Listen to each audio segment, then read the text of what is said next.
What's the word, y'all? What's the word? Tuned into a special edition, and I do mean special edition because it's Thursday night with What's the Word podcast. And today we got a great show for you. We got the legend himself, Big Daddy Kane, on the show tonight. He's got a new single, relatively new, in June. And actually, we're going to play a little bit right now called Enough with Chuck D. So you already know how that goes. You know what I mean? Get a little bit. Enough. And you are not coming to the song's called Enough. So definitely go check it out. If you want us to do better, then damn it, you do better. Do what you say. This country is supposed to be about the land of the free for all. Probably can't hear it very well. Free for black people, and we are tired. One question, protect and serve who? To me it seems that they just quick to observe you, and then they have the nerve to come and disturb you. Enforce a curfew, they physically hurt you. I heard the patience was a virtue, but how long we gonna disregard the fact is we all talk and practice this new age trying to. You know, to me, it's always good to hear the voices I grew up to. New or old songs. George Floyd, see what your laws avoid, and now we gotta find some sort of order before the slaughter gets brought up with more reporters, those who do the unthought of. This we gotta put a mandate on. You see my bullet wounds and try to put a band-aid on. As soon as one of us take a stand, they wrong because you wanna keep us on your plantation. Come on. And then, of course, you had Chuck D on another verse. I don't know how you could lose. But, what up? Let it play, but, you know, it's definitely a song we needed in 2020, for sure. It's where they come for ya. The sheets are on, and I don't see no comfort up. Now you may prepare for 2K, but they prepare for 3Ks. The country later. I see it once they fight for solidarity, and still in all I see a lot of y'all ain't hearing me. You know what? The fact is y'all kinda forgot to struggle like activists all timers. Learn to walk on the path when it's narrow. Can't be crabs in the barrel, this just grab in the barrel. We should demand in order to correct the manslaughter. For residents of Flint drinking tan water. And Puerto Rico, we're here for your people. Let's stay strong and try to keep a hand in it. Transcend it until the next pandemic. Let's go. Must be a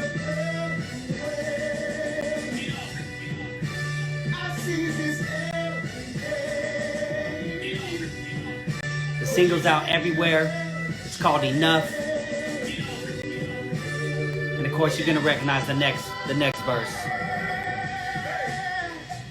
Another life just ended. You only got suspended. They all say them hating only race. Cool. But we ain't gonna trust us until we get justice. Yeah. In the fight for peace, we gonna rise like thieves. Stux, I see you, homie. You can't stop the cowards from after the Mallory. We're gonna keep it 100. Saquon, I appreciate it, homie. We good. Yo, think we're gonna stay distracted. Y'all got it backwards. We are downtrodden. We are denied not only civil rights, but even human rights. So the only way we're going to get some of this and exploitation away from us or aside from us is come together against the common enemy. Ty, what up, homie? Hope you ready. So we just checked out the single. Again, it's out everywhere. It's called Enough, and you know, the song's 100% right. Like, you know, motherfuckers have had enough. That's for damn sure. So I salute the song, but like I said, we got a huge show. The legend himself, Big Daddy Kane, is going to be joining us. The name speaks for itself. I often say, you know, the resume speaks for themselves. The name speaks for itself. You know, anytime there's a GOAT conversation, Big Daddy Kane's in there. You know, I'm curious though, like, you know, the GOAT conversation is so weird to me because it depends on, you know, what you're in the mood for to listen to at that time. You know what I'm saying? But I've talked with some youngsters, if you will, you know, that don't really listen to Big Daddy Kane or but know the name and this and that.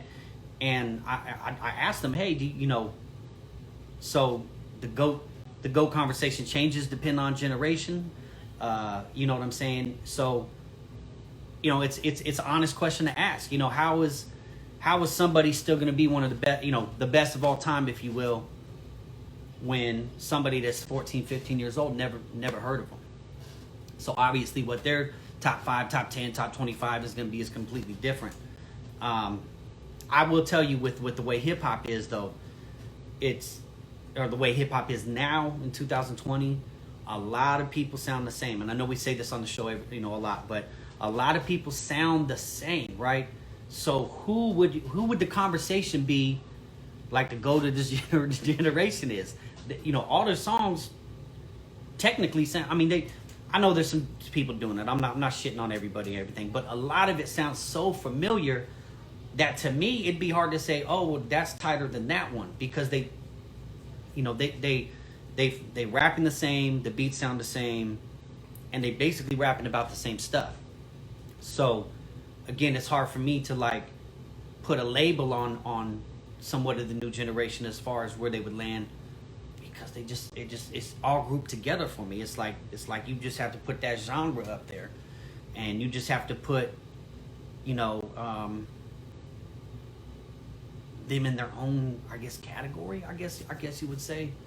But I'm saying that to say, you know, pretty much any conversation, whether a youngster, a OG, a older, you 80s baby, whatever, you bring up Big Daddy Kane, and, you know, everyone always says one of the best.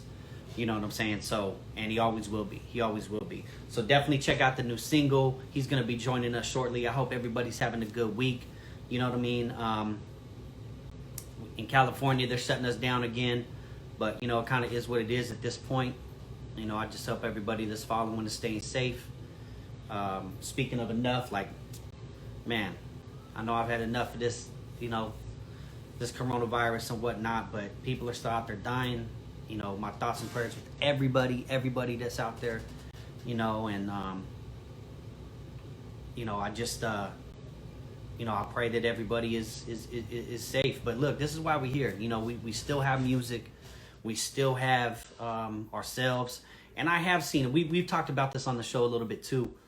A lot of people have slowed down, you know, become closer with one another. I know my family and I have been enjoying the time together. You know what I'm saying? Without a doubt. And living in LA, and we were talking with this, with Steele last week, and LA slowing down. I'm not mad at it. Like, for real, I'm like, you know, I'm kind of feeling the vibe. First off, if you had never lived in LA and had to deal with traffic, it's different when you're a tourist. You're like, oh, we're in LA traffic, and it's kind of fun. But when you just got to go a few certain places and you hitting traffic, like just on the streets before the freeway, a little while with no traffic has been nice. Look, I can get to South Central now in 25 minutes, morning, night, whatever. When I used to come back here to the valley from South Central, it was crazy because it's only about 26, 27 miles in between the valley and like downtown LA and stuff like that. But in the morning, it would take me an hour and a half to 2 hours to get from, say, South Central to 110 to the valley out here in Van Nuys, right? I don't see that in the morning anymore, and I haven't since this whole thing started. So again, it's been kind of, you know, very stress relieving too, not to deal with traffic, and then also at the time the smog. Now, you know, again, anybody that's on here that know anything about Southern California is, you know, there's smog out here. So there was a month when the quarantine first started. Let's see here. Let's see. Okay, tell them I'm gonna hit them right now. Without the smog. Oh, there we go. Boom. We got them right here. Since we got our special guest to bring it in, but it's been, you know, LA's been very interesting. You know what I mean? And during this, but we got special guests in after just listening to the single, so we'll definitely get into it with himself. Boom, boom. It's the legend himself. Salute, salute. What's happening? Man, I'm chilling. I just previewed the single Enough, you know, for the fans, and of course it's a powerful single right there. Oh, thank you, brother. Thank you. Definitely. So, what's new with Big Daddy Kane in 2020 besides the single, which we'll get into, and kind of everything that's going on? But first and foremost, I hope everything and everybody in your family safe through these crazy times. Oh yeah, nah, we cool. You know, I'm just I'm making the best of it, and enjoying this family time together. And Yeah. I got a 7-year-old, so he always makes it entertaining. And yeah, that's pretty much what it is. Other than that, just chilling, waiting for things to get back to some sort of normal, so I can get back to what I do. Yeah, absolutely. So many projects on the table that were put on freeze because of this pandemic. So hey. Yeah, no, definitely. And before you got on, that's what I actually talking. I'm here in LA, Southern California. So besides the tragedy of the virus, it's been nice seeing everybody slow down. No smog, no traffic. Everybody's kind of being nice to each other. So there's actually been somewhat of a flip side of the coin that I've noticed in LA that's been kind of refreshing, believe it or not. No, I can dig it. Yeah, absolutely. So we'll get into it. Obviously, not just the pandemic, but with everything going on right now, a single like you dropped is, they say a picture paints 1,000 words, but this was very necessary in this time and place. Thank you. Yeah, I definitely feel like that, because I pretty much been sitting around, not really doing nothing. I wasn't really inspired to do any new material. Mm-hmm. People always requesting, but I'm like, it's a different vibe out there in hip hop right now. Let the young cats do them, Yeah. If it changed back around to what I'm accustomed to doing, in some sort of way, then I'll join in. But just seeing what's going on in the world today, and then after hearing the speech by Tamika Mallory, I was like, you know what? Actually, I do got something to say. Let me put this song together, and that's how that came about. Yeah, and it's interesting because my era of hip hop growing up to, without knowing, we didn't have social media, so I couldn't do this with you. I'd have to see you live or something like that. But when we listened to the music, we almost went to the CDs and listened to them for advice. You know what I mean? Like, somebody always had a message that would help you out. Now, of course, there's always going to be party songs and, you know what I mean, have fun. That's life. But we like almost escape to the music for advice on our own stuff. And like you said, we don't really see that a lot anymore. No, you're absolutely right. There was so many conscious artists, from your Chuck D's and Queen Latifahs on up to your Talib Kweli's and Commons, and then also your street knowledge artists, such as Ice Cube, Tupac Shakur. You're absolutely right. I agree with you. What now? How did Chuck get involved in the single? Were you already putting it together and it just hit you to get him, or? Yeah, it just hit me to get Chuck. Like I reached out to him and I was like, hey man, I got this idea where we could do some real James Brown, Bobby Bird type of shit. And I told him what I was thinking, and then he sent me a copy of State of the Union, and I'm like, oh okay, yeah, we right there, same vibe, man. So he was like, yeah, just email the track, and I touch it. Absolutely. And he blessed me. Yeah. And his like yourself, his voice is so dominating on a track. It's like as soon as you hear him start rapping, it makes you want to pay attention. Yeah. With your style, and I know probably a lot of people ask you this, but I know a lot of my fans when we were preparing for the show were asking, how did you get your style to be so smooth, but you're just so on point that it's almost like it's not smooth. It's like a mix of being right in your face to hashtag smooth operator or whatever you want to call it. How did you get your style like that? I think that I'm what they call in the NBA an all-around player. You know what I'm saying? So I pretty much adapt to and take like different elements that I find are very important in hip hop. Being able to be aggressive, being able to be smooth, being able to be funny, being able to be conscious. I try to incorporate all that. Yeah, absolutely. And it's not easy to do. I'm sure you know that, but to incorporate all the elements and still be as smooth as you were. I mean, because you hear someone like, you know, like an old dirty bastard who is all over the place to, you know, all the different styles. And this is something I was talking about earlier too. When you put everything together, there's nobody like you ever, and there never will be. When thank you, brother. Thank you. we were talking, I was actually talking with Money B not too long ago, and he said, you know, we were talking about genres of hip hop, and you know, everyone has the GOAT conversation and this and that, and I was asking him, and we were kind of talking like, do the quote unquote GOATs change over time? Because somebody that's 11 or 12 might not know who Big Daddy Kane is, even though you're in the conversations, right? So Right. do they change generationally, you know, for what it is? Because if you don't know who the Big Daddy Kane is, how are you going to vote on where he goes, you know, or, you know, stuff like that. But I think also too, because music is sounds the same, that how do you label who's better than one another? And I don't. I mean, I don't label who's better than one another. I just like artists for who they are and what they represent. You know, everybody, you know, got their style and their place in hip hop, and you know, that's what it is. You know, I mean, you know, I want to hear some lyrical stuff. I listen to G-Rap, listen to Rakim. You know, I want to hear some party stuff. I listen to Dougie Fresh. I listen to Little John. You know, I want to see a spectacular show. I watch MC Hammer. You know? yeah. You know, everybody has their place in hip hop. By the way, MC Hammer throws a hell of a live show. Okay. Like, I mean, he throws a hell of a live show. You know, I was blessed. I've only seen you live once. This was a few years ago at the Nokia out here in LA. It was you, Rakim, EPMD, Naughty by Nature, DMX. I'm trying to remember the name of the show. It was like either way, it was just exactly. I remember the show. Yeah, and it was just so amazing to see you guys live, because a lot of, you know, I didn't get to see you guys live back then. So to see it live in front of my face was amazing.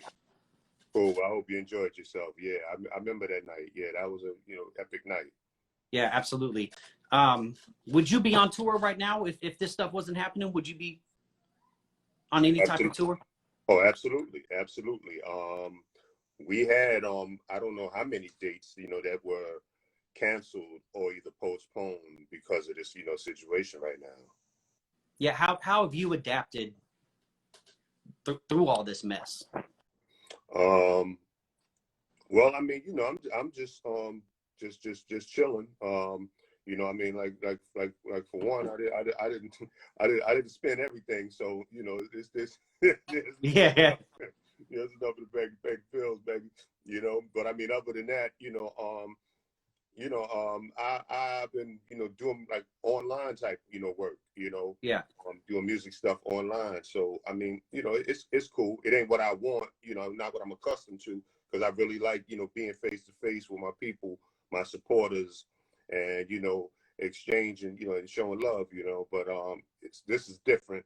But you know, hey man, it is what it is until it ain't what it ain't, you know? Yeah, for sure. And you brought up actually a good point. We've had lots of conversations about this. You said I didn't spend everything. There's a lot of artists that made it back in the day that had no idea how to spend that money, and they paying for it right now, for sure. I mean, it's a tough business though. You know, I mean, it's feast or famine anyway. So how would you prepare for something like this, you know? No, I mean, with, you know, something like this, you can't prepare for, because, you know, the weatherman gonna tell you that a storm is coming. You know what I'm saying? He's gonna tell you the storm is coming. But I mean, something like this, you know, if some disease or something just happens, then boom, you know, you just got to make the adjustments right there. You know, ain't no preparations really or nothing, like, you know, you just got to make the adjustments right there. And especially if it's something new that you're not familiar with, you may not understand the guidelines for the adjustment. You know, so you know, And people panic easy too. You know what I mean? And I think, you know, it's, I mean, I don't blame them for it, but I think people tend to panic when they don't know what to do. So their first line of thought is. I mean, I'm feeling it, my brother.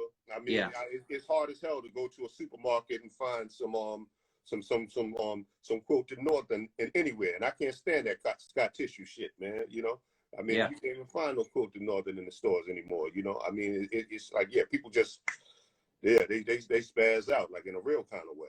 Yeah. Yeah, absolutely. And again, I think that's why it's so important, again, with the new single, that we hear from people like you.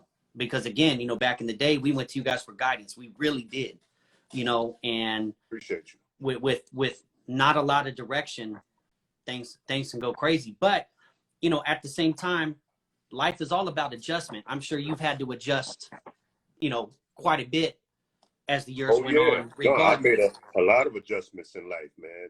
Yeah. Yeah, absolutely. Without a doubt. Yeah. I've had to make How a is whole lot of adjustments. what do you think as the years got on and everything? What do you think kind of the biggest adjustment personally was to your lifestyle? That is. To my lifestyle, I guess basically, with my lifestyle, pretty much, settling down, Yeah. Getting married, raising a family, that was something different. I mean, I was used to, hanging out, getting drunk, with my peeps, but I mean, at a certain point, it got old and it got tired, Mm-hmm. Yeah. And also too people don't understand, and we talk about it a lot too on the show, how hard touring really is. Like if you're not in shape, touring will wear your ass out. Yeah, if you're not in shape, definitely. I mean, there's a lot of cats that I see on the road that be struggling. I try to chop it up, with them from time to time. I'm not, you might want to smoke that or drink that after the show. Doing it prior to is not a good thing. You go, stuff like that. I try to tell cats, and then also like, with your breathing and things of that nature. But yeah, it can be rough if you're not in shape. When you first started touring, was it a big adjustment as far as even endurance for you, especially if you drinking and smoke, just living the life, because it was so new, nobody knew what the next day was going to bring as far as how hip hop was going to be successful or anything. Was it a big physical adjustment to start, or you was good from the gate? Well, I don't drink until I come off stage. I don't Gotcha. I don't do that until I come off stage. I don't smoke, at all. But Yeah. The drinking, when I come off stage, then that's when I, bust something open. And I don't know, I'll tell the guests that haven't seen you live, but I'm sure, they've seen video. You throw a hell of a live show too. You guys are constantly moving, constantly dancing. It's good to see because, a lot of these shows are just not what they used to be. And I'm hoping with this break that's going to change, that people are actually going to see what they're missing, because there's a lot missing in the game right now. Well, I mean, I think that the connection, like that generation, connection, I think that's missing. The bridge is no longer there where the younger generation can learn from the older generation. Like that bridge is not there. Like what the media has pretty much done is painted this picture where like, oh, nah, he's over. He's not relevant no more. They had their time. And that becomes the mentality of a younger generation. So they don't want to focus on what you're doing. They think what you're doing is old. You know what I'm saying? Where it's like, you don't really get to see that changing of the guard where, the last generation show the younger generation how to do this, how to perform, how to record, and things of that nature. And I mean, there's a lot of young artists, I think, that really need that support, that some sort of lesson taught to them about how to perform. Not only that, just how to really manage their money and Artist development. Show you right. Yeah. Well, I mean, that actually was a job at record labels. Yeah, absolutely. It don't exist no more. No. Yeah. I mean, it was even stuff like, again, you said performing, but when you go in the studio, microphone etiquette in the studio, you know what I mean? Talking to press, it was everything. And you brought up such a good point. I think that bridge should be there because one thing I talk about too, like with people that are in the rock bands and this and that, man, they know who played that particular guitar and what chord in 1969. And, they know all the information about everything that happened for their genre. And it's just blank right now. Like nobody, I mean, there are some people, I never try to shit on everybody, but there's a lot of people that just don't know shit anymore. Right. Let me tell you a funny story. I was sharing the dressing room with Lakeside, that sing Fantastic Voyage. We sharing the dressing room, and I was playing music from my my iPod. And, you know, they in there listening. It's, you know, 80s funk playing. And, like, you know, something come on from the Gap Band. And, you know, one of the cats from Lakeside was like, yeah, that's Stevie right there. And I'm like, ain't no goddamn Stevie Wonder. Like, these they didn't tour with these dudes. They don't know who this is. And I'm, you know, something else come on, you know, from like Shalimar. And, you know, he's sitting there like, you know, like, yeah, that's David right there. That's David. And I'm like, okay, yeah, these dudes is tripping.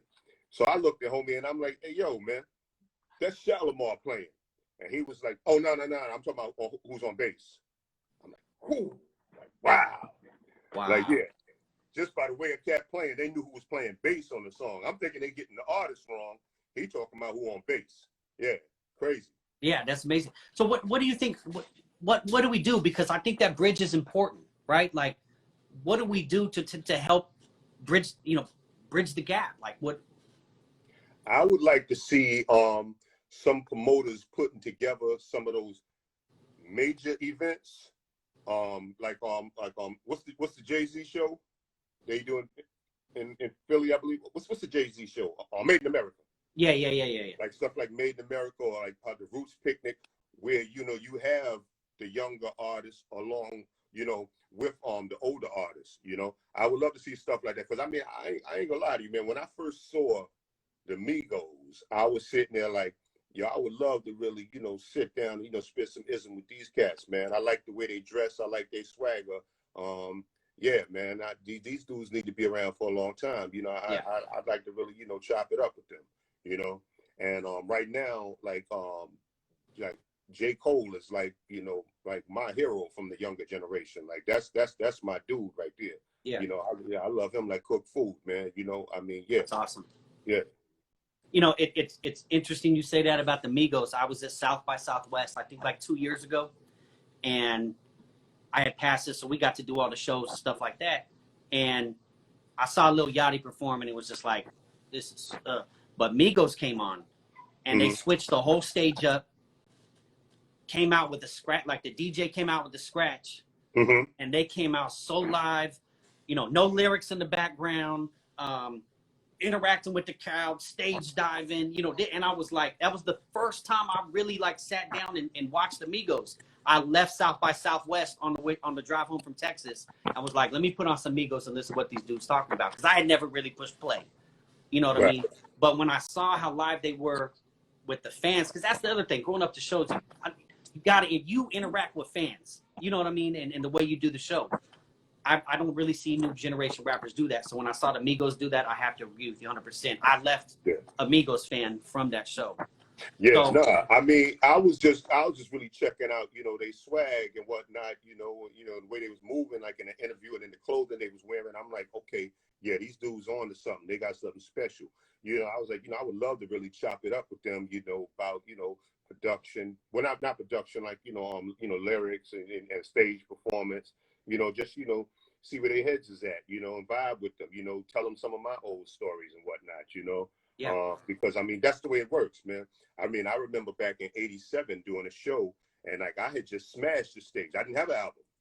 All I had was, I believe, Raw and Just Rhyming with Biz, you know. And I just smashed the stage, and I come off, and I'm talking to Dougie Fresh. And Doug is like, yo, why you didn't keep on doing such and such? I thought that, you know, Whoop-de-Woo was cool, but you should have did Blase Boom, you know? And I'm like, in my mind, like, you know, yo, this motherfucker hating, you know? And but then, like, he said, yo, won't you come to the crib? Let's chop it up you know, I want to show you something. I went to Dougie Fresh crib, and he popped in videos from Michael Jackson, Earth, Wind and Fire, Pink Floyd. And he was telling me about elements that he incorporated from these artists and put into a hip-hop show. He was like, because like he was like, everybody from his era was learning from, you know, Run DMC, Grandmaster Flash, Furious 5, you know, Houdini, you know. He was like, but nobody was bringing Michael Jackson into hip hop. Nobody was bringing Earth, Wind, and I'm like, So that next morning, I went and bought VHS tapes. Yeah, it's the '80s, so VHS tapes. I went and bought VHS copies of tapes of James Brown, Marvin Gaye, Barry White. and I started incorporating elements that they use on stage into my show. You know. Yeah, absolutely. And we were just talking about this last show, and one thing that I think the disconnection is a little bit too is we grew up not just listening to hip hop. In fact, we grew up incorporating other genres of music to make hip hop through samples and everything like that. So when you heard something, it was already your favorite song because you heard the original record. So it was, you know, you already vibing to it. And I think that's a big disconnection too, is this generation has only really listened to hip hop and that's it. You know, so there's no other dynamics and there's no other, you know, genres to say, hey, I got this from this, or you know what I mean? That's an interesting theory, man, because I mean, I never even thought about it like that. But I mean, I can agree. I agree with you. Because a lot of these kids, they started listening to hip hop whatever age. That was in like 1999 and 2000. So they haven't dug in no crates to hear any other type of genres of music. So I think that's a huge part of that bridge too. No, you're right, brother. You're right. You're right. Absolutely. Absolutely. So for artists that are coming up, and because you molded yourself into history so well when there was nothing there. So you not only paved the way, you dug the road out when it was just trees and made your own thing. What is some of the best advice you could give some of these artists, especially with distribution the way it is? You can upload your own stuff with the technology. What is some of the best advice you give to up and coming artists? I mean, the main thing I like telling cats is to, give the people you, give the people you, give them some originality and something authentic, because it's like, trends come and go. Trends come and go. If this is something that you really have a passion for and you want longevity in it, you're going to have to make them really embrace you. They have to, really take to you as an artist, That way it's not just about that hot song you got. It's like they want to dress like you. They want to talk like you.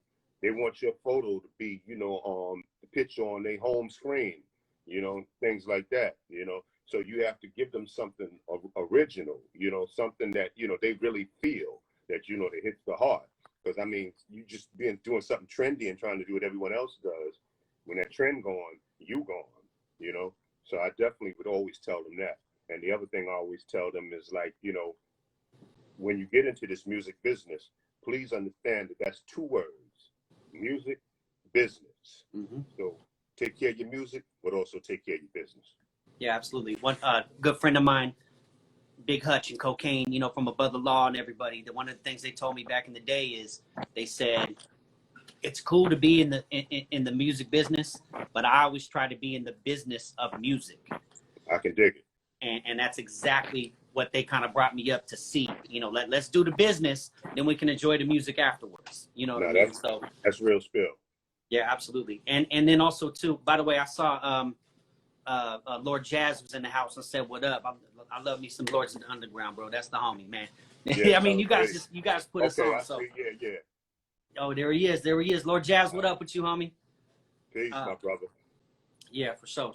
So do you got Rest in Peace KMG? Yes. So now you got the new single. While we're still kind of in lockdown and this and that, what else can we expect from Big Daddy Kane in 2020? Well, I mean, it's kind of hard to say, but if we can get back to some sort of norm, I will be doing this movie with TV One. I'll be on one of the episodes of Power Book, and I have a documentary that I'm filming. It's like pretty much 95% done. I just have 2 more interviews to do, and then that'll be on the bag, and you should be able to see that on Netflix in 2021. Nice. Yeah.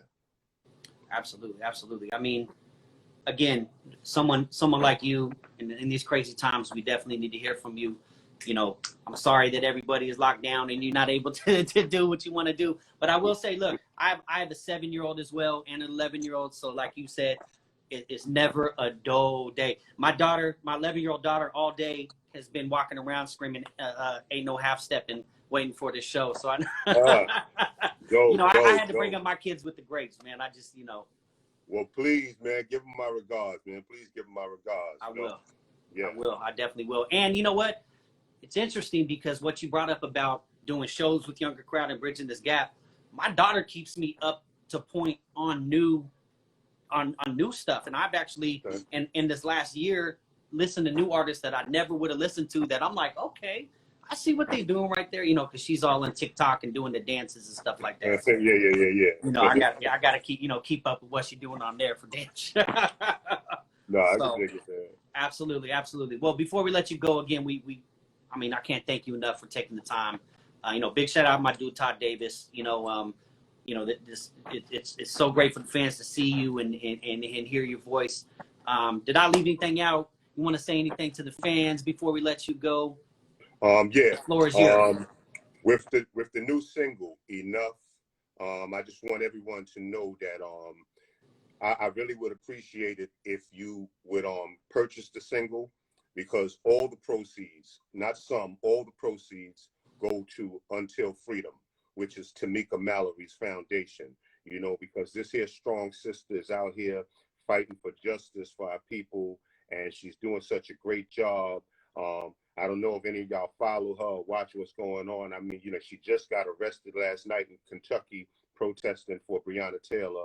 So, I mean, you know, I want the funds to be there for her and her crew when they travel to go do this stuff and, you know, for bail money, whatever. So all the proceeds are going to Until Freedom. You can go Google it, you know, look it up, and you'll see what the whole foundation is about. And I would truly appreciate, you know, if you support, you know, buy the single. And even if you don't purchase the single, you know, if you're not a Kane fan, cool. Go to Until Freedom website. Go to their website. At the bottom, you see a thing that says donate. You can donate there, you know. Absolutely. And I'll be sure to get that information when I get this uploaded on YouTube and the website and everything. I'll make sure to have the information on there with it so they can do it as well. My man. Absolutely. So again, man, salute to you. I got to say one thing. Thank you for everything. Oh, before I say that, someone said, say the name of the foundation again. Until Freedom. And the website is untilfreedom.com. Okay, cool. And again, I'll make sure to get that out to our followers. But I will have to say, I thank you so much for doing what you did, because you helped raise a lot of us that are in our 40s. And, you know, it's, you know, I always say I'd be nothing without hip hop, and you molded that, you know, and created the beast that I am. So I thank you so much. I salute you, and I can't wait to hear some more music. I can't wait till you can hit the road again. You know, much love to you and yours. And man, we back in action. Anything you need from us, we always here. So please don't hesitate to stop by, especially if you got something new or anything. We're definitely right here with you. We always will be. Hey, say less, baby. Sound good to me. All right, homie. Appreciate you. Salute. Big Daddy Kane in the house. Everybody go get the new single. Like he said, it's all there for you. Peace. We salute you. Peace. Boom. What's the Word podcast? You already know how it goes down. This is what we do. Big Daddy Kane in the house. That was crazy having Big Daddy Kane on my show. Oop, I just kicked the table. It's so crazy. I salute everybody that tuned in. We back online Saturday at 5 o'clock. We got two very special guests. We got J.O. Felony, and we got Boldy James, one of the newest Griselda cats. You know what I mean? Definitely dope. I appreciate it. Great interview. Yeah, that was crazy. I had a blast. Kane said, "What up to you?" My daughter here with me. You should have been there when Big Daddy Kane was saying, "What up to you?" I told him he was singing "Ain't No Half Stepping." So either way, we salute y'all. We'll see you Saturday, 5 o'clock. Boldy James, J.O. Felony, and then Sunday we're doing another special R&B episode at 5 o'clock. We got Melvin Riley from Ready for the World coming in, and we're gonna talk about, you know what I mean, all sorts of stuff, music, everything. We definitely gonna do it. So we'll be back Saturday and Sunday. Until then, peace. And look, I don't know if y'all understand this. We just had Big Daddy Kane on the motherfucking show. So the replay will be up on YouTube in just a little bit. Kane, one of my personal shows. Lord Jazz. Hey, Jazz, I got to get you on the show, homie. You know what I mean? Definitely love to have you back on. It's been a while since, you know, we got to chop it up anyway. So I'm gonna get at you off the air. You know what I mean? Hope everything's good with you. You know what I mean? We got another legend right here for everybody listening. You know, Lords of the Underground. Come on, man. Get out of here with that shit, man. These you know, people we were raised to listen to. You know what I mean? So salute to you, Lord Jazz, as well. Yes, sir. Cool. Definitely work out. I will see everybody next Saturday with J.O. Felony and Boldy James, and Sunday with Melvin Riley. And we're going to keep it rocking. What's the Word podcast? You already know how we do. I'll see you guys on Saturday. Peace.